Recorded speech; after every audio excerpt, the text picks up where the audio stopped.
Deck your halls with windows and doors from New South. We keep your home comfy and cozy and can save you hundreds a year on energy bills. Plus, every product we make and install is guaranteed for life. It's another reason to be jolly all year long. Now, through December 31st, you have one more reason to celebrate. Buy 2 New South windows and doors and get one free. Visit newsouthwindow.com/radio to get a quote. Decisions. Wait a minute. Are you still looking for cars on Carvana? Yeah, decisions. When I used Carvana, I found the exact car I was looking for in minutes. Bought it on the spot. Electric or full diesel?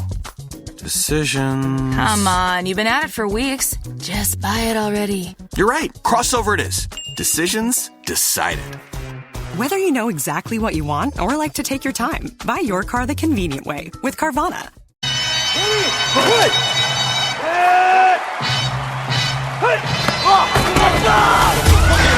Back and forth. Oh! He broke his ankle. Throws and it's caught. Touchdown! Drops back to throw. It's picked up. Touchdown! Shotgun snap. Under pressure. Ball is through. This is the Mean Gene Show on ESPN 97.5 and 92.5. From the Veritex Community Bank Studios, here's Mean Gene. Hello, everyone. Well, you can pretty much tell we're not really in the studio. Getting ready for Week 13 of the National Football League, and I am joined by, we found him, AJ. He somehow showed up knocking on my door and said, man, I'm ready for Week 13 of the NFL. And it's Jacob Meadows from the Coach's Quarters here on the Mean Gene Show. What is up, everybody? What's up, AJ? What's up, Mr. Dean? I missed you guys last week. I was out of it. I was down for the count. I could not make it, but I am happy to be back. AJ, we didn't tell all this business last week, right? We just went ahead and rolled with the flow. Yeah, that's all we did. Yeah, we were just sure. Yeah, that's all we did, folks. Well, hey, hope everyone had a happy out there here in H-Town. Hope you didn't eat too much. You know, look, one reason why we're sitting down because, you can't see my stomach now. This is like, okay, I was told that you had to set your scales back 15 pounds. On Thanksgiving. AJ, you are 14 pounds, but I do not. Oh, well, no, I mean, I don't gorge myself on Thanksgiving. That was like a young child thing. I just paced myself, so no, I didn't worry about that. I went to the gym on Thanksgiving and the day after, too, so. Yeah, we know he goes to the gym, don't he, Jacob? Oh, yeah. Yeah. Folks, yeah, AJ, look, AJ is all cut up there, I think that when I was his age, I think, Yeah, I mean, you were in the military too, though, so you kind of had to. Yeah. Well, yeah, that military stuff. Don't take me down that road. But hey, folks, we hope you're ready for a Week 13 recap of the NFL. Look, the season. There's only a couple of more weeks. Okay, fantasy football players. We got. At the end of the show, we're going to kind of get you update and let you know, get ready for the playoffs here because depending on what kind of league you're in, Jacob, you may miss the playoffs if you don't pay attention. You're 100% right. Dude, it's a lot of players playing really well here at the end of the season. A lot of them were like the free agent pickup gems.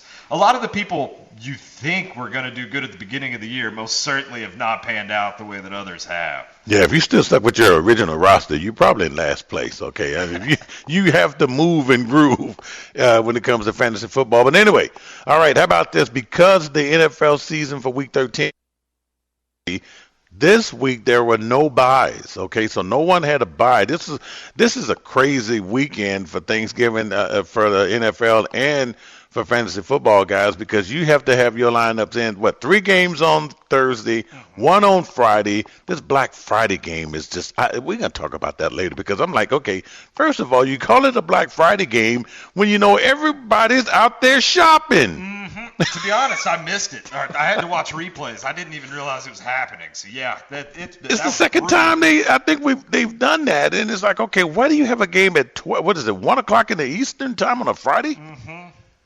So, okay, what were you going to say, AJ? Oh, no, I was just going to say, yeah, it's that early, but yeah. It's just crazy, okay? All right, so like we said, no teams on the bye this week. We're going to talk about the Black Friday games here. We had 7 early games today, and there were 3 games here in the late window we're going to talk about for the Snow Bowl that's happening at Hallmark Stadium in Buffalo, New York. It's going to be the 49ers at the Bills. And, oh, man, I know you're excited, Jacob. I'm stoked. CMC is either going to make or break my season in your fantasy league this week. So that game to go. I need the needle to tilt my way on that one. I'm really holding out for it. So it's going to be – there's like 2 feet of snow in that stadium. It's going to be awesome. Poor fans there. You know, they do this thing every year, I guess, where fans, what, they pay you or give you a free ticket or whatever if you help shovel the snow. I don't know. I'm like, man, that's on TV. You know, I don't need that. But anyway, and we also will make our predictions on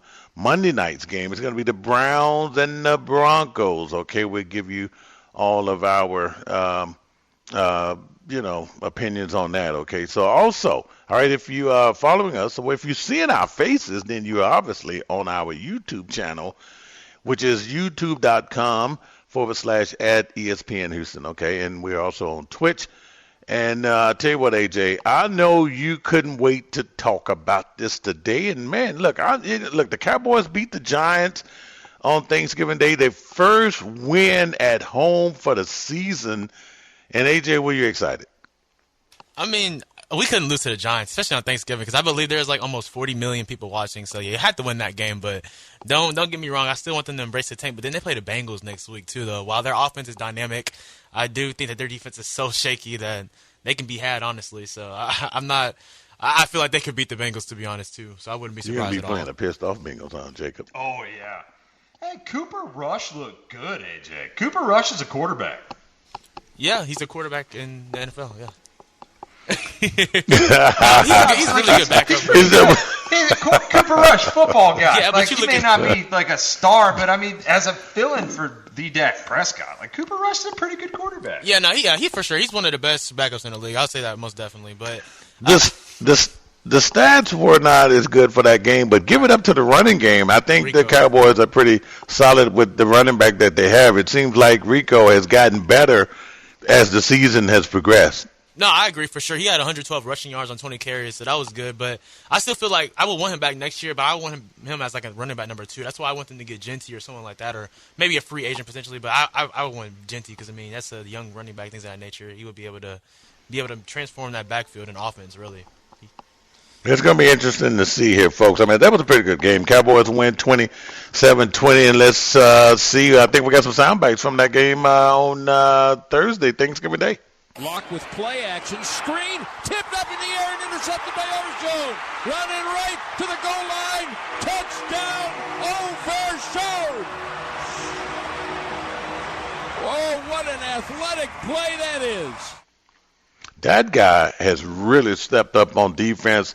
And look, from a fantasy perspective, I had to go with the Cowboys defense, knowing they were going up against the Giants. And I think I got like 19 points. That was a pretty good defensive stand for the Dallas Cowboys. Oh, dang. I can't blame you. Yeah, I used to have them like earlier in the year, and I've been having them the past few years. But when they started to lose those games and those blowouts, I've dropped them. But I will say the Overshown, I told a lot of people about him before this season. Like, he is a dynamic linebacker. He got hurt last year in his rookie year in the preseason. But him and Micah, they're going to be a good tandem for years to come in terms of the Cowboys' defense, for sure. Like, they're physical freaks, too. Jacob, what were your thoughts on that Thanksgiving Day game, Dallas? I thought it was good. I hate it for the same reason that AJ does, right? Like, you want the better draft pick. Like, is more important. But, if you listen to Micah Parsons' podcast, they're not out of the playoffs yet. Dallas is going to win the Super Bowl. This is y'all's year. Like, this is the year. So, I mean, that kind of sucks because honestly, I hate the Cowboys. But if Genty went there, like, that'd be dope. It'd be really fun to watch. And it's in Texas, so I can see him in person. Oh, yeah, a lot of people are forgetting about that guy over there in Boise State. But, hey, big win for the Dallas Cowboys. One of the other games that took place on Thanksgiving Day, it was the red-hot Detroit Lions who extended their win streak to 10 games. They held off the Chicago Bears for a 20-3. And I tell you what, man, I don't know what to say. Do we applaud the Detroit Lions for their performance, or do we just go ahead and rip the Chicago Bears for an opportunity at the end of that game, how they blew that game, Jacob? I think it's a little bit of both worlds, right? Like, you have to be upset with Detroit for almost blowing a lead, for one. There was no reason for Chicago to ever be in that with the state of what they were. And then Eberflus got fired from Chicago. So, like, the damage has been done. They are setting their sights on the future at this point, and you just kind of have to take it at face value, because I think this game really shows Williams is a guy. Like, he is going to end up being good at football. Maybe it really was coaching holding the Bears back this whole time. And then on the flip side, somehow, Dan Campbell let Chicago come back in a game that they should have never taken their foot off the gas in. And there was no reason for the Bears to ever be in that in the first place. You have to worry about faltering here at the end of the year. There were a lot of injuries. Maybe they're getting worn out a little bit. And that's not what you want to see at the end of the season when you're supposed to be the best team in the NFC. Yeah, man, things change there, and you know, with teams. Look, I mean, it's a 17-game, season. Things change. It's hard to keep up that moment. Philly is doing things a lot different than what they did last year. It's like a tale of two different teams. Where this time last year, Philly was like just tanking. It seems like, and look at what those guys are doing. I mean, one player just made one hell of a difference there. But if you're the Detroit Lions, you're in uncharted territories. You haven't been this good since World War II, right? So, no one knows what to expect, and you still hold your breath when you watch teams like this, especially when the Bears almost come back to get a game time field goal or maybe even a go ahead touchdown. But you're right, in that position at all. So anyway, Matt Eberflus, he is out of there. Rarely does the Bears fire a coach in the middle of the season. This is the first time in their 100-plus year history that they have fired a coach in the middle of the season. So a couple of weeks ago, I don't know if Black Monday is going to have that meaning that it used to have in the NFL, where you just sit around and wait and see who's going to be fired, because I think all the coaches have been fired. Yeah, I mean, they are all gone. I mean, off the top of my head, there's nobody deserving of it anymore, unless Brian Daboll got cut and they back. So, I mean, Black Monday is going to be a pretty quiet day for the NFL for the first time in what seems like a while this year. It might be just more GMs or front office people, or maybe position coaches changing, but it seems like the head coaching thing is already. I think people are already taking care of business. So, look, we got one more game we're going to talk about from the Thanksgiving Day schedule, and that's going to be the Packers and the Dolphins, and we'll do all of that when we return. Folks, once again, you are listening to the Mean Gene Show right here on ESPN 97.5 Houston. This is the Mean Gene Show on ESPN 97.5 and 92.5. From the Veritex Community Bank Studios, here's Mean Gene. Okay, once again, we are back. It's the Mean Gene Show with Jacob Meadows and our producer in the studio, and AJ, and we are getting you all of the updates from Week 13 of the National Football League, which got underway Thanksgiving Day. We talked about the Bears and the Lions, and was it the Bears and Lions? Yeah, and we talked about so there was another game on, Jacob, that was an unusual matchup. Yeah, I can't remember watching many Miami Dolphins, Green Bay Packer games, but this was a pretty interesting game as the Dolphins maintaining their spot second place in the AFC East division, which I don't know. I don't think they're going to make the playoffs. I think only one team is going to come out of that East. But the most interesting thing is the Packers, though, with a 9-3 record. They're third place in the NFC North, which I think 3 teams will probably make that playoffs, Jacob. But, man, what a win. Packers win 30 to the Dolphins. Miami Dolphins, yeah. It's crazy that the Packers are 9-3 and in third place. Like I was talking before we came on live that, I really didn't think the Packers were going to be that good this year, and it turns out they're legit. They just happen to be in the toughest division in football this season, and they steamrolled the Dolphins. It was nowhere near as close as the final score. No. My roommate's a diehard, lifelong Miami fan. He was in shambles the entire game. He was real sad after Tua ended his – because Tua came back, played good ball. Tua's been pretty solid since he came back. And, man, Green Bay just absolutely obliterated them throughout the game. It could have been worse, but it definitely wasn't good. And sometimes I wonder what the game plan is for the Miami Dolphins when they come into a game like this. They were shut out in the first quarter, only got 3 up in the second quarter, 8 in the third, and 6 in the fourth. So, look, it was, like you said, it was a game. It should have been a blowout.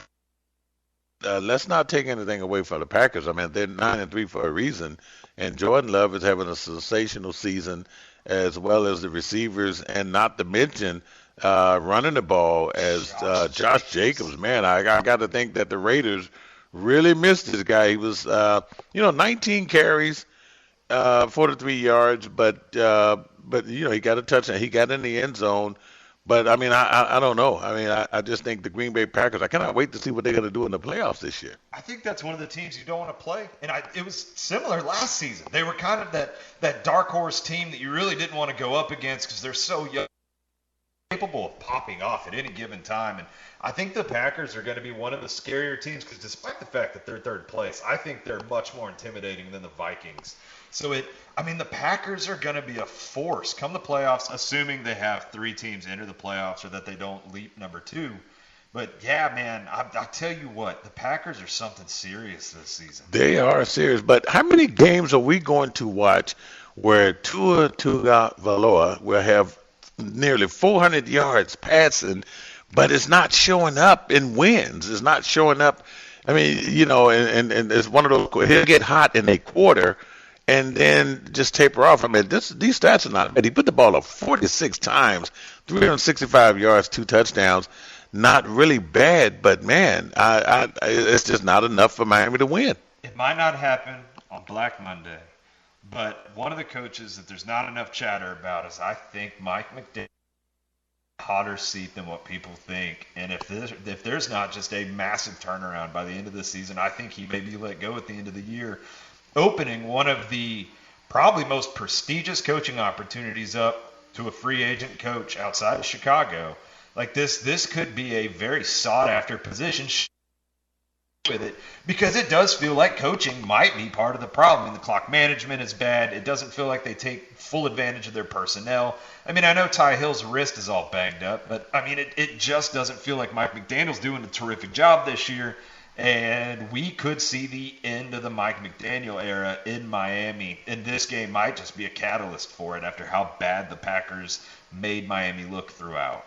AJ, what are your thoughts on that? You think they shake McDaniel this early in his contract? Well, I know they just gave him a contract extension before the year started to 2027. So I don't know how likely that is. I mean, because he'll get some slack too because of Tua being out as well. But I think they have to have better contingency plans in terms of, if Tua does get hurt too. Because, I mean, you can't just lose your quarterback and then boom, your season's over again. Because you never know what's going to happen. That is true.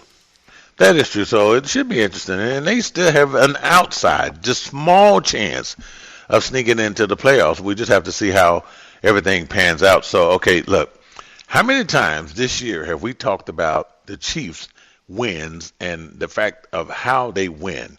Okay, so on Black Friday, okay, if you missed the game, Chiefs win the game 19-17, and it was as close as the score indicate because they recovered a botched snap in by the Raiders in the closing seconds of that game to clinch not only the win but a playoff berth with a 19-17 victory, and we have still yet to see the best of the Chiefs. Oh, and by the way, Pacheco returned.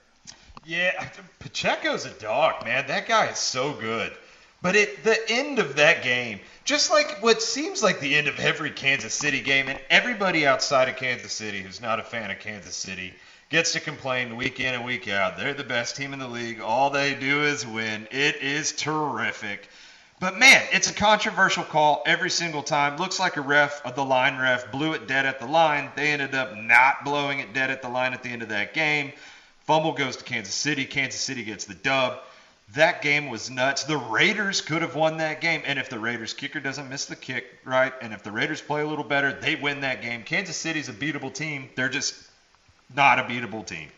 Yeah, I mean, we're going to see here. And look, you don't want to have one of those years where you just, get by and get to – I mean, right now, if the playoffs were to start today, I think Buffalo or whoever would just probably beat the brakes off the Chiefs. I think this would be the year that Buffalo can beat the Chiefs, but don't count these guys out. Man, they seem to like to play under the radar. How they win ugly games like this, I do not know. And there's a lot of chatter out there, guys, that the referees are just really kind of giving them a lot of favoritism. Yeah, and Hollywood's coming back. We're nearing Hollywood Brown coming back for him, which again sucks for the rest of the league if you're not a Chiefs fan. But if you are a Chiefs fan, it's fantastic because Hollywood's going to give that offense that extra little bit of oomph after having Xavier Worthy there and getting basically anything they can out of everybody that's still there. And their defense is legit.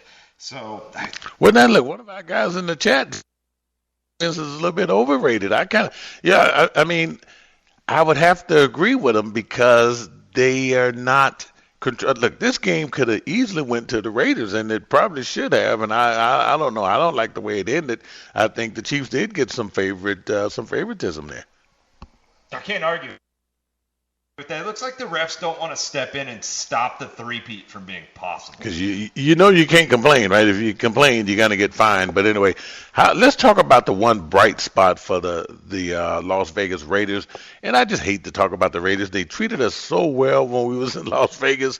I mean, it's just, I don't know. It's a great city. Folks, if you've ever been to Vegas, of course, some people don't like Vegas, Jacob, but we do, right? We sure do. We sure do. Baby. But look here. Brock Bowers, let me tell you, man, this guy is the real deal. He was targeted 14 times, 10 receptions, 140 yards.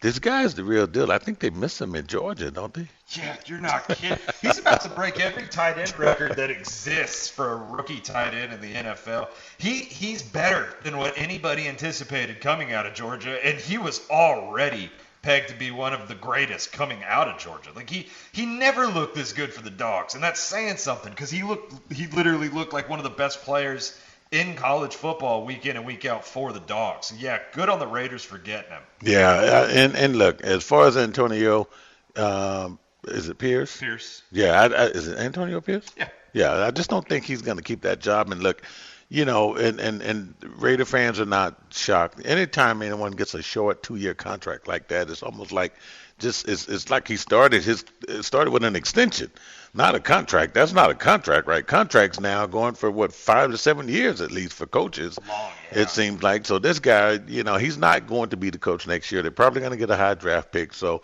we'll see. But it's just unfortunate. The Raiders are just playing crappy ball there. And speaking of crappy ball, okay, we got to bring it home. Okay, the Houston Texans today. Oh man, this was Jacob. Can you describe this game in one word?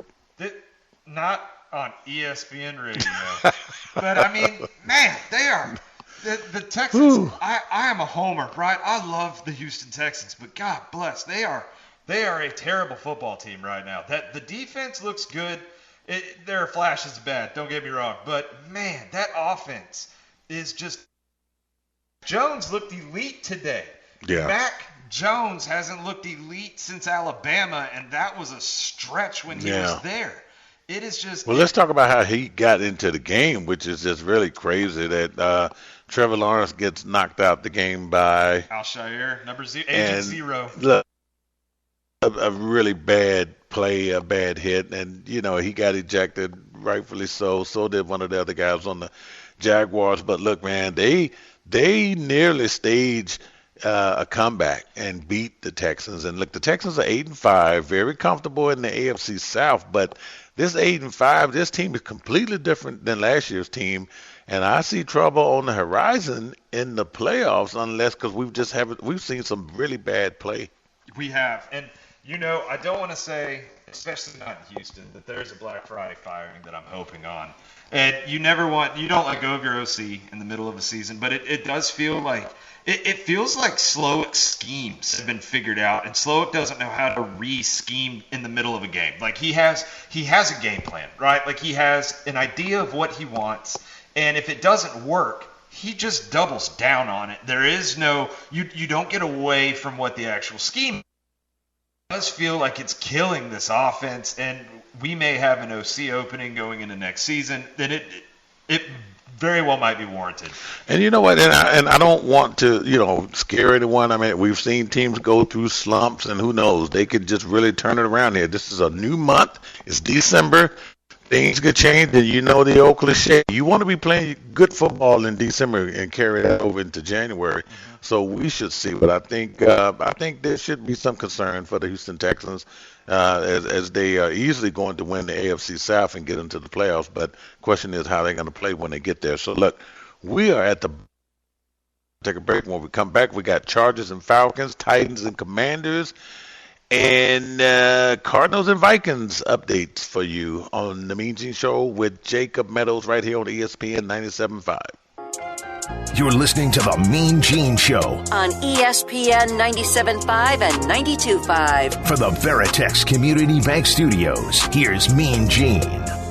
All right, welcome back, folks. Once again, it's the Mean Gene Show on ESPN 97.5 with my man from the coach's quarters, Jacob. You've been talking about on the coach's quarters. Man, we've been slow to put out some content. I've been using these shows for a little bit now. It's a whirlwind at the house, and we keep losing power. We had this internet company come out and they installed fiber throughout our neighborhood. All of the existing neighborhood, and the entire neighborhood has lost power about twice every week for about 2 months now, and it's a nightmare because we're losing power for a day to 2 days at a time. The guys aren't coming out and fixing anything. Like, all the yards are torn up, and it has been a nightmare. I get lucky if I get to watch the games at my house somewhere else. Get out of here. Man, it sucks. We're on the wrong side of the tracks. That's all. That's not good. That's not good. Hey, a quick shout out. It's Chewy 713. Little Chewy 713, man. Thanks for chiming in, keeping me and Jacob on our toes here because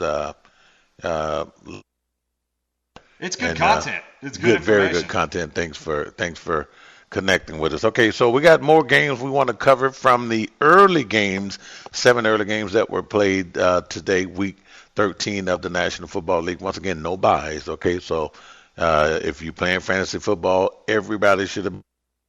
Okay, this next game here. How about the 8-4 Chargers and the 6-6 Atlanta Falcons? So don't laugh, but the Falcons are first place in the NFC South at 6-6. Okay, yeah, that's what it is. But anyway, the Chargers got the better of them today, and boy, when I say the better, I mean they got the better of AJ. Is he your cousin? He's not. Wait a minute. No, Jacob, is he your cousin? No, he's Kirk Cousins. Kirk Cousins. Who threw how many? 1, 2, 3, 4 interceptions today. I don't know. And we talk about this all the time. When you get the good Kirk Cousins, you get the good one. How the hell they are in first place in the NFC South? I don't know. That is a tough division that nobody wants to win. For the second year in a row, might I add. That was a tough division to win for no reason last year, too. And, this Captain Kirk, right? I wanted Kirk Cousins in all my fantasy leagues. I believed that Raheem Morris and Kirk Cousins were going to take down the NFL. And now, he's the closest thing. He reminds me of the end of his career, Matt Schaub, more than anybody else has since Matt Schaub walked. And Matt Schaub issues. I don't think that's it with Kirk Cousins. And man, that Falcons team is hurting with all of the. This is his third or fourth game with 3+ picks, Gene. Well, I mean, look at these stats here, folks, and I'm not making this up. 24 of 39, 245 yards, no touchdowns, 4 interceptions, quarterback rating. It's not like they don't have Bijan Robinson, who they probably should have gave the ball more to. The game plan probably should have changed when he wasn't connecting to anybody. I was expecting a big game from London today. That didn't happen. Bijan Robinson did have a pretty good game. But I tell you what, man, the rookies this year in the NFL are Lad McConkey. Is that another Georgia guy? It sure is. Oh, my goodness. What the? Stud. Okay, he was targeted 12 times. Look, this is something that the Atlanta Falcons knew he was going to be targeted that many damn times, and they couldn't do nothing. 9 receptions, 117 yards. And how about Ray McLeod? He was probably the biggest bright spot on as far as the receivers go for the Falcons. He was good for Drake. I can't say too much bad about Drake London. He put up 17 points on my fantasy benches. Drake London did look pretty good. He made some solid grabs that probably shouldn't have been caught. But yeah, Ray he's really looked good for Atlanta in spurts, but he has looked good. Here's the thing that tells you it was all Kirk Cousins. Okay, Falcons 24 first downs to the Chargers 10.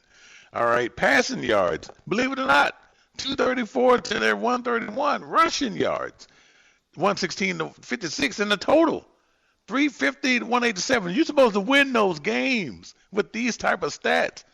This was all on Kirk Cousins, and I'm beginning to think now that maybe they should have kept Desmond Ritter. I don't think. Well, they drafted Michael Penix, so if any conversation there, it'll be that one. Just waiting. I'm surprised he didn't get into the game. Go ahead, AJ. Oh no, you're good. I was just saying that. You're paying Kirk too much, so. Yeah. You're right about that. And not all of it. A lot of it was Kirk. But you can't blame it. There were some tip balls, and there were some catches that should have been made that weren't. And you got to feel a little bad for Kirk some of the time, but with him being a veteran for as long as he's been, right, doing all the things that he's done, he's been Mr. Consistent for almost a decade. This is not the Kirk Cousins the Falcons thought they were buying when they brought him in. That's why I said he's not my cousin. He's Kirk Cousins. So, all right. So this next game, we were going to talk about this game, but this is probably the what had happened game. I'm going to move that. Now, I was going to originally put the Bears as the what had happened. Would have been there too many times this year, right? Well, since they fired the coach, now we know what happened. They fired the coach, right? So we don't have to go there. So we're going to save the what had happened game was, and we're going to skip on to the Cardinals and the Vikings, which I tell you what, man, another team that Vikings win the game by 3-22 at home. So, man, I expected more of a offensive output. And what's going on with Justin Jefferson? Why are his numbers not where they need to be? I think it's Sam Darnold, the Minnesota offensive line. This Minnesota should have lost this game. That was kind of what I was alluding to when we were talking. I think the Packers don't end this season number 3 in that division. I think the Minnesota's kind of taking a step back. That offense is it takes way too long to get out of the gates for Minnesota. Sam Darnold needs 2 quarters to warm up. He did come back. He looked pretty good in the second half. Arizona should have won this game. Kyler Murray looked better. Trey McBride's a stud. Jett has had a decent game, but it's not what it should have been. And despite the supporting cast around Justin Jefferson in terms of a wide receiver core, it has been some pretty lackluster output from the guys around him. And I kind of think it's Sam Darnold. I think that's why they brought in Danny Dimes. Jones for landing somewhere else so quickly. But they brought in Danny Dimes. I think Sam Darnold might be on his way out. And Danny Dimes might step in as the de facto QB2 behind McCarthy next season for that reason. And that's kind of really tough to think that way, because here's the thing. They look, the Vikings are on a 5 streak here. So, and you're right, they do start off slow, but somehow it's how you finish. They're 10-2. And say what you want. They only one game behind the Detroit Lions. And I think we're in for another showdown coming up here pretty soon, if I'm not mistaken, between the Vikings and the Lions, which, could be for the division for all we know. Now, wouldn't that be something? We just talked about the third place team that only has, 3 losses, right? They're 9-3. Yep. And that's the Green Bay Packers. So how about being 10-2, second place? And we know where the Lions are with their record. So, man, I don't know. Maybe this is what it is. They came out the box hot. Somewhere they have slowed down, getting, like you said, Jacob, getting out of the first and second quarter, barely with 6 and 9 points, 6 points here going into the halftime, and then before they finally, put 17 up in the second half. But no. And Justin Jefferson, last week I think it was Addison, right? I don't even know if Jefferson was that much of a factor, but he did get 99 yards there. And did he get a touchdown there? I don't so, think he got a touchdown. No, 7. He was targeted 9 times. And 7 receptions for 99 yards, average 14 a catch. Like something is missing or something is gone haywire, or maybe we're expecting too much. Even in Sam Darnold's defense, right? Like I can be pretty critical of him. He's on one of my fantasy teams. I can be real critical. Well, he's my starting quarterback in my sleeper league. But they're also missing a run game. You know, they went out and they got Aaron Jones in the offseason, and he's been inconsistent. I mean, you take the one long run away from Aaron Jones that he had today, he finishes this game with like 42 rushing yards. Like it was not a consistent run game. And a fumble. And a fumble. Yeah. And they don't have anybody capable behind them. I mean, they do, right? They're in the NFL. They're all Someone, give it to the rookies. It's the year of the rookies. Give it to the rookies. The rookies are just taking over the league. There's no shame. They're not afraid of anything, because if you can watch, if you watch college football, and by the way, speaking of college football, did you see Georgia and Georgia Tech? I watched all 8 overtimes, and look, it sounds dramatic, but college overtime sucks. Okay, they really need to do something. It just sucks.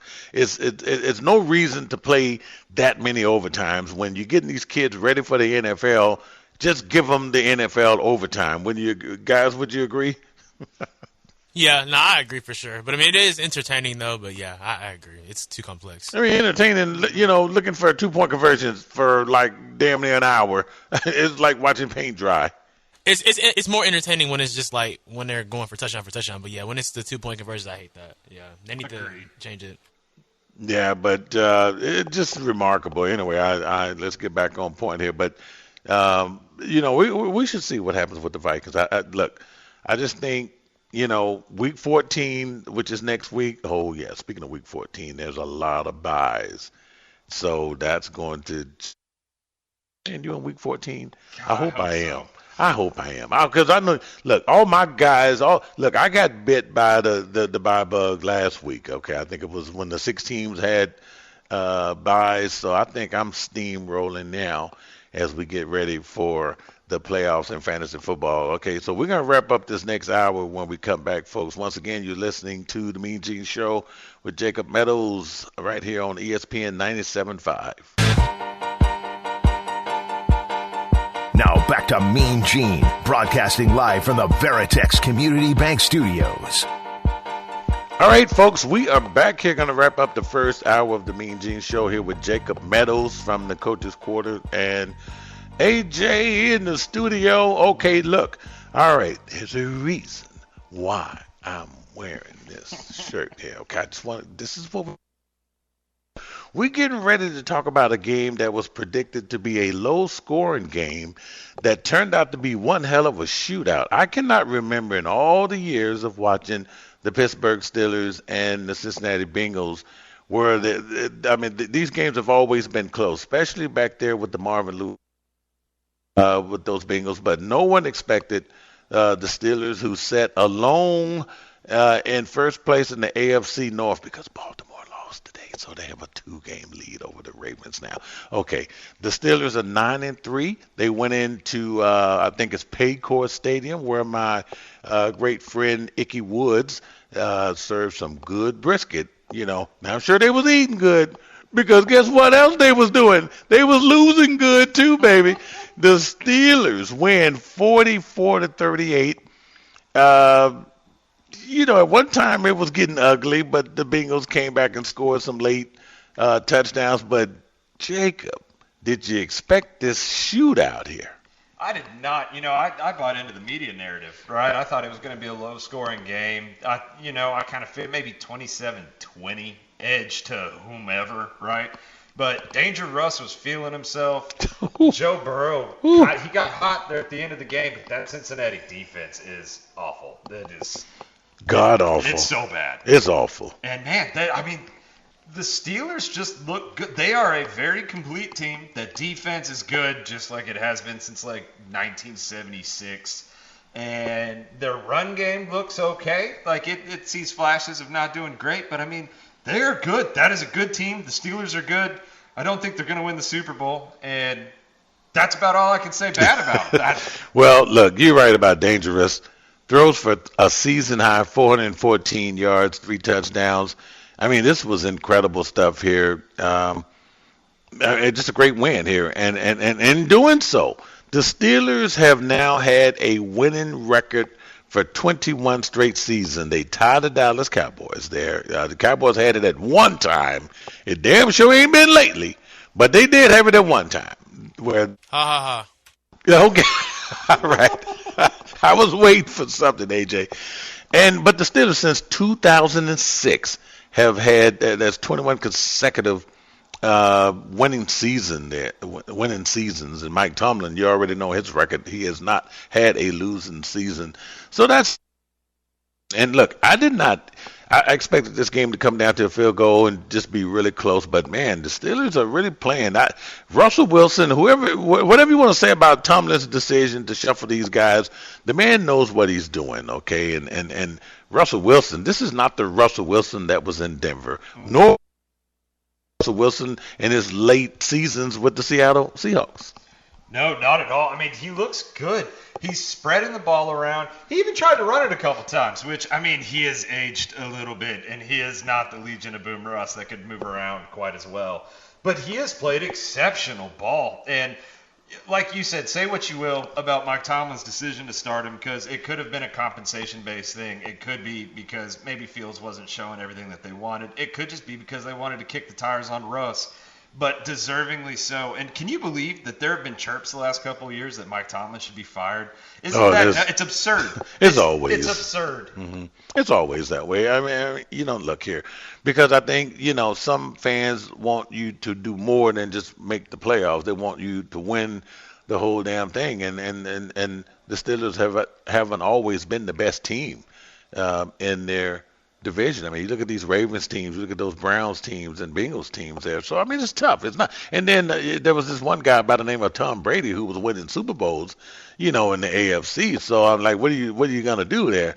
Yeah. I mean, you never know what might happen this year, and we should see. But it was a good division win, and they did not expect the Ravens to lose to Philadelphia and Baltimore. That happened now. They have what you call a cushion in the AFC North because they have to play the Ravens again, which it might be a meaningless game at this point now. They're gonna play each other late in the season, and the Steelers now have that cushion there. So how about this game here? We Anthony Richardson and the Colts, they hang on in a clutch to sneak past the Patriots, which they went 24-25. A lot of close games today, Jacob. But the Colts are now 6-7, which second place in the AFC South. I can't say now that they don't have in the hunt at this point. They are aiming for a wild card spot. They needed this dub to get there, and they did. How about Shane Steichen going for 2 at the end of it to take the lead? And then it was a beautiful win, right? 2-point conversion was perfect. AR looked really good. And then New England drove down the field and missed A for the record, B for the win by about yay much. And it was right down the middle, and the Patriots ended up losing. But shout out to the Colts. It was a really good win. Thank God the Texans swept them this season because it does feel like they're on a tear. It does look like things are changing. The same, decision there as far as thought it was going to be Joe Flacco for the remainder of the year with the Indianapolis Colts. So somehow they decide, well, you know what, we're going to go ahead and go with this Richardson guy, which for the last couple of weeks they have needed him on the field because he has gotten them some quality wins. He did it with his legs today too, right? I think he got in, let's see, where's his stats here? 9 carries for 48 yards and a touchdown. Yeah. So he did get in there, and his overall stats, 24 attempts, completed 12 of those, 109 yards, had 2 touchdowns and two interceptions, but enough to get the win. Jonathan Taylor, he helped a lot with 25 carries and 96 yards. So I tell you what, a couple of more weeks of football left here, and that's why the Texans is so important now. They pretty much have to win out. It's coming down to, again, thank God we got the sweep on them. I know. The Colts are moving. AR's getting better on the fly. The run game looks good. Alec Pierce is a much better football player than I give him credit for. And he seems to always come down with a late game touchdown that somehow puts the Colts in a position to win games. So, yeah, I mean, it is coming down. But on the flip side, right, New England, maybe not as bad as what they should have been. Like Drake May, football guy. I'm going to say that every week I'm on this show. Stud. He is so good at football, and I thought he was going to suck. So it is the Patriots definitely aren't winning very many more to finish this season, but they did look good against the Colts, and they snatched defeat from the jaws of Boy, defeat they today. did. They did. And you know what? Drake May, I tell you what, I think the Patriots fans would rather have Drake May than Mac Jones. You can between these two quarterbacks. And I think the future does look bright for Drake May and the Patriots. I just don't know why. It just seems like their receivers, man, they haven't had good quality receivers in a long time, and they just kind of get by with their receivers. Yeah, I do think that this, Belichick didn't like to spend on receivers. That was the big thing. I mean, he got Randy Moss, but outside of Moss, he didn't like to spend on receivers. I know he brought in Hunter Henry and Jonnu Smith for ridiculous contracts there at the end.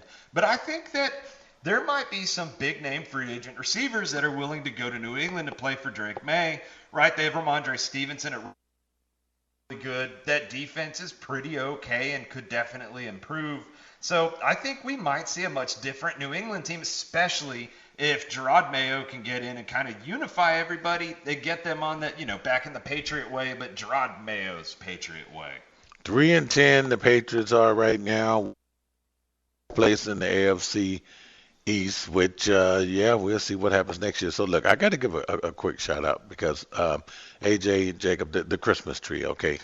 My girl, her daughter, she decorated the tree, and we wanted to make sure we had the tree. And, look, if you haven't gotten your tree up, get it up now, okay, because it's that time of the year.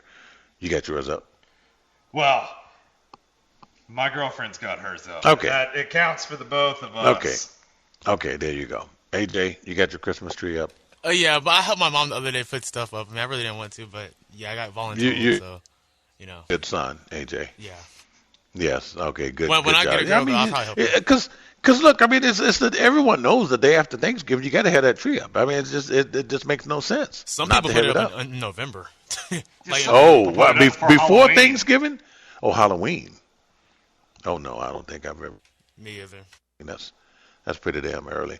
AJ, are you at all concerned that the Texans could probably squander their lead there? Not their lead, because they always going to have the lead over the Colts, but just win-loss records here. They're really flirting with the Colts here. I mean, the Colts could finish better than the Texans. I think the Texans, they'll still win. They're going to have that tough stretch against the Dolphins, the Ravens, and the Chiefs. That's going to be an interesting fixture right there later in the month. But I think they'll still win the division. But I think for the Texans fans, it's how they're winning the games too. They really haven't had an impressive win the whole season, honestly, except for the Patriots game, if you look at it in the grand scheme of things. So I think a lot of fans just aren't satisfied. That's the consensus I hear that from all Texans fans, that they're just not happy with how they played overall this year. When will the real Texans return, Jacob? I mean, do you know what we saw in the weeks 1, 2, and 3? I mean, when are we going to see that again? Probably weeks 1, 2, and 3 next year. That was it. I'm hoping they turn it around for the playoffs, right? I hope we get some sort of continuity, I guess would be the best word for it at this point, with the offensive line and everybody healthy on offense and all of our. Azeez Al-Shaair doesn't absolutely spearhole Trevor Lawrence into oblivion today. I do think that our defense plays a little better. He is our best linebacker no matter what anybody says. The guy's really good at football. Did deserve to be ejected. Hopefully he doesn't get suspended. Yeah. So I think that's going to be what it is. I really liked how the coach was out there trying to, tell him, hey, not here. This is not the time or the place. We got to get off the field and do what needs to be done. Just an unfortunate situation that happened, and we hope that Trevor Lawrence is okay from that injury. It did take him out the game, and they did have to put in that Texans Jaguars game. So look here, we are going to wrap up this first hour. When we come back in the second hour, folks, we got our main man Dustin Pfeiffer, who covers the Carolina Panthers for FanDuel Sports Southeast. He's going to join us to talk about that Colts Buccaneers. Panthers Buccaneers game this afternoon, and then we also have our What Had Happened Was coming up in the next hour, as well as updates and recap some of the late games. Okay, so stick with us. It's the Mean Gene Show right here on ESPN 97.5 Houston. It is Ryan here, and I have a question for you. What do you do when you win? Like, are you a fist pumper, a woo-hooer, a hand clapper, a high-fiver? If you want to hone in on those winning moves, check out Chumba Casino. Choose from hundreds of social casino-style games for your chance to redeem serious cash prizes. There are new game releases weekly, plus free daily bonuses. So don't wait. Start having the most fun ever at ChumbaCasino.com. Sponsored by Chumba Casino. No purchase necessary. VGW Group. Void where prohibited by law. 18 plus. Terms and conditions apply. This is Joan. Morning. Joan is an owner-operator truck driver. Yep, hauling some produce today. She doesn't have the time to fool around. Whew, so true. Joan traded up to Geico Commercial Insurance for serious 360 coverage, not just for her truck, but for her cargo. She can even get serious savings for her inspection history. So, where's the Geico twist? Is Napoleon going to come out driving a forklift? Bonjour! No, this is a serious Geico ad. Oh, no. Au revoir! Get more with Geico Commercial Insurance. Trade up today at geico.com/commercial. Miles here is an electrician running wiring for this new home build. Good morning. Miles doesn't have time for funny business. I guess. Miles traded up to serious commercial auto insurance from Geico for customized coverage that grows with his business, all for seriously low rates. So, where's the Geico surprise cameo? Come again? You know, like some big famous football player or something. He's gonna bust through that wall, isn't he? No, this ad is serious business. Guys, get over here. You gotta see this. No, there's nothing funny over here. Sorry. Get more with Geico Commercial Insurance. Trade up today at geico.com/commercial.